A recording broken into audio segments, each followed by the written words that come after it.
Tommy, over to you. So, as Paul said earlier, no matter what type of product, there's no restrictions on how the tools are used, and the techniques are very similar as well. So, like we saw in the fence, we're trying to get this person entry through the product.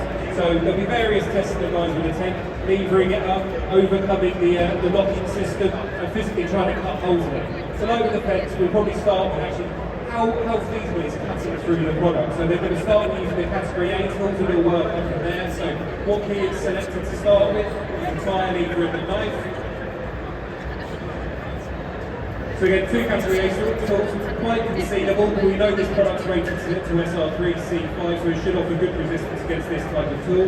But what would you expect people to do with a knife? Maybe to try and gouge their way through it? We would actually use the tire lever here as an impacting tool to drive the knife into the product. When you're ready here.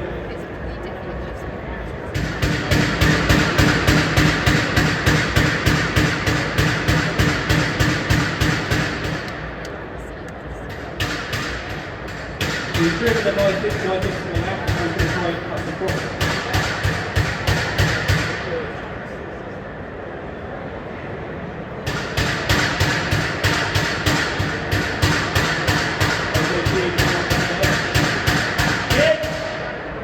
So he's making some progress, but clearly it's quite slow. We know that's going to offer 5 minutes. What that would actually enable us to do, say he could cut the whole way, is he could potentially bypass the locking system by cutting across the opening of the shutter. So when we're conducting testing on the product, we always work with the manufacturer to get the right test specimens to maximise the test data. Clearly this would dictate the minimum or maximum width that the shutter can have, but he's not made much progress. So we step up to the category B tools. We look at things like the screwdrivers and the claw hammer. So again, what Corey's now stepping in with is category B, so we've moved up into the category, got a hammer now, and he'll try and chisel it across. Again, he could use the knife, he could use any combination of the tools that he wants to.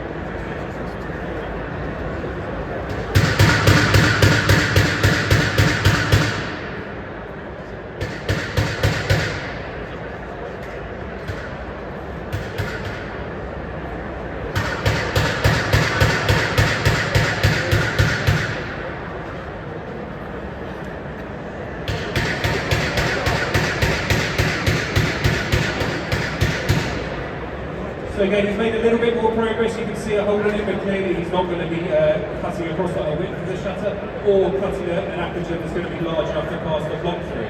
And again, all we're looking at here at the moment are horizontal cuts. In combination, we'd also be looking at vertical cuts. So could we remove a lap? So if you could cut one over the whole width height of the lap, could he slide it out and then bypass the locking system again? So we're building up lots of data in a real test program. So now he's picked up the category C, so we moved up a level. He's got a cold chisel and the plug hammer again. So he's extended that cut.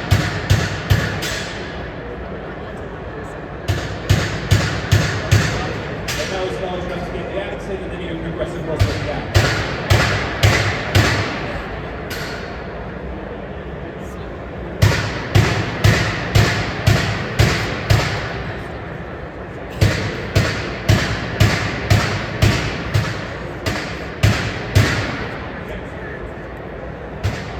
So he's making some progress. Again, if you compare it to the shutters you maybe see on the high street, perforated shutters, single skin shutters, you can probably see how much more effective those cutting tools will be against those. Much thinner. This is a multi-skin aluminium shutter here that's significantly harder to cut.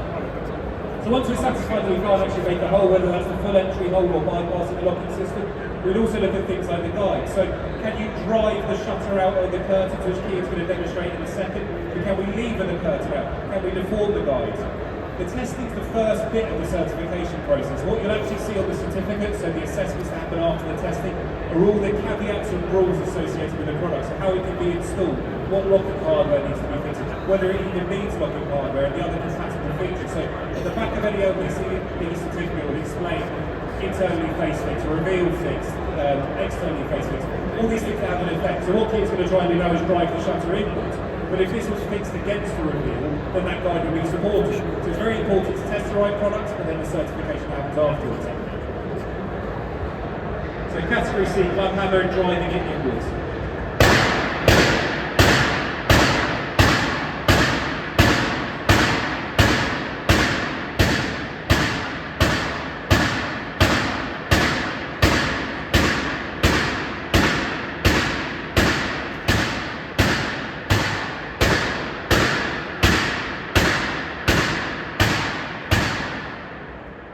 So again, that is an attack on the installation, the guides themselves. We'd also look at metering, and that would be done through a full 5 minutes in the test program.